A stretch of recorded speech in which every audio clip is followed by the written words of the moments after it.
Bonjour, dans cette courte vidéo, je vais vous montrer à quoi ressemble le classique processus order to cache une fois qu'il est voilà, documenté et exploitable dans Elemate.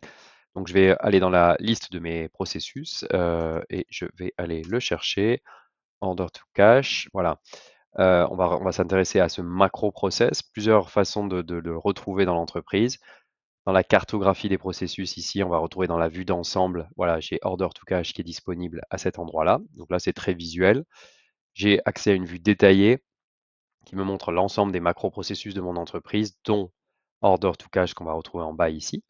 Et vous voyez que dans Order to Cash, on l'a décomposé ici en 4 grands blocs qui chacun vont contenir des processus, voire jusqu'au niveau du mode opératoire. Donc je vais cliquer sur Order to Cash ici, donc tout est interactif, hein, et j'arrive sur l'écran central d'Elemate qui me montre ce processus Order to Cache en version synthétique, hein. On voit que toutes les cases ici, toutes les étapes du process sont en gras avec un petit signe plus qui signifie que derrière, il y a un processus appelé ou un sous-processus.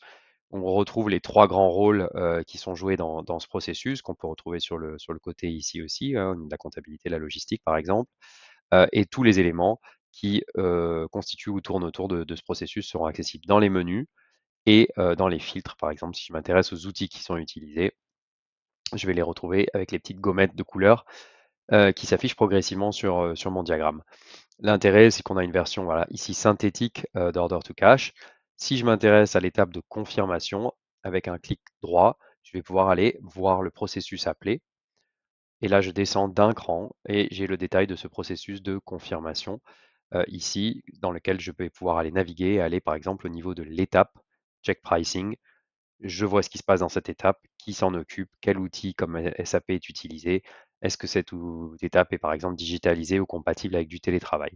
Voilà, tout ça pour expliquer que l'on peut descendre et remonter dans les niveaux de détail très aisément avec le fil d'Ariane ou la touche Page Back. Dernière chose, on va pouvoir aussi regarder ce processus en mode développé, regarder tous les niveaux et là c'est un peu plus indigeste et moins facile à travailler, mais on retrouve le process ici avec du zoom, des zooms. Et ça va nous permettre de regarder l'intégralité du process, de travailler dessus. Avec le menu ici, je vais pouvoir afficher ou cacher certains éléments pour alléger le visuel et travailler et communiquer autour de ce processus. Voilà, petite introduction sur ce qu'est un process order to cache interactif et dynamique dans Elemate. Merci.